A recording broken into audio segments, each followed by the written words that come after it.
नमस्कार माझ्या मित्रमैत्रिणींनो, सर्वात महत्त्वाची अपडेट मी आज आपल्या दिव्यांग बांधवांसाठी घेऊन आलेली आहे। 22 जूनपासून राज्याचे पावसाळी अधिवेशन सुरू झालेले आहे आणि ते 10 जुलैपर्यंत चालणार आहे। या अधिवेशनात अनेक मोठे निर्णय होण्याची शक्यता आहे। सर्वात महत्त्वाची चर्चा रंगते ती म्हणजे संजय गांधी निराधार योजना आणि दिव्यांग लाभार्थ्यांच्या मानधनाबद्दल।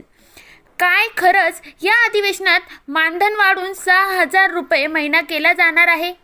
काय आहे या बातमीमागचे सत्य जाणून घेण्यासाठी हा व्हिडिओ शेवटपर्यंत नक्की बघा। तर राज्याचे पावसाळी अधिवेशन हे जनतेच्या प्रश्नावर चर्चा करण्याचे मुख्य व्यासपीठ असते। यामध्ये आमदार आपल्या मतदारसंघातील नागरिकांचे प्रश्न मांडतात आणि सरकारला त्यावर उत्तर द्यावी लागतात। आता लाभार्थ्यांच्या मागण्या आणि वाढती महागाई यामध्ये सध्या मिळणारे अनुदान रक्कम अपुरी पडत आहे। त्यामुळे विधवा महिला, निराधार व्यक्ती आणि दिव्यांग बांधव यांच्या दैनंदिन गरजा, औषध उपचार आणि खर्चासाठी आर्थिक सहाय्यात वाढ व्हावी अशी मागणी विविध संघटना आणि कार्यकर्त्यांकडून सातत्याने केली जात आहे। अधिवेशनाच्या दरम्यान दिव्यांग लाभार्थ्यांचे आर्थिक सहाय्य वाढून 2,500 रुपये करण्यात आले होते। त्यामुळे आता या अधिवेशनाकडूनही मोठ्या अपेक्षा आहेत।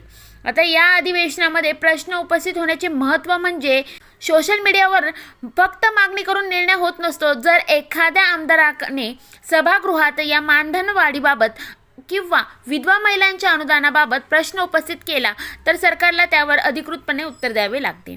जरी थेट घोषणा झाली नाही तरी सरकारच्या यावर काय दृष्टिकोन आहे, निधीची परिस्थिती काय आहे आणि भविष्यात काय निर्णय होऊ शकतो याची अधिकृत माहिती आपल्या समोर येईल। आता लाभार्थ्यांचा महत्त्वाचा संदेश म्हणजे मित्रांनो, ही मागणी पूर्ण होण्यासाठी केवळ काही लोकांचे प्रयत्न पुरेसे नाहीत। जर तुम्ही या योजनेचे लाभार्थी असाल तर तुम्ही देखील तुमच्या स्तरावर आवाज उठवला पाहिजे। आता काय करावे म्हणजे तुमच्या भागातील स्थानिक आमदार किंवा लोकप्रतिनिधींना भेटा आणि हा विषय चालू अधिवेशनात मांडण्यासाठी त्यांना विनंती करा। जितक्यात जास्त प्रमाणात हा मुद्दा लोकप्रतिनिधीमार्फत सरकारपर्यंत पोहोचेल तितक्यात त्यावर चर्चा होण्याची आणि सकारात्मक निर्णय येण्याची शक्यता वाढेल।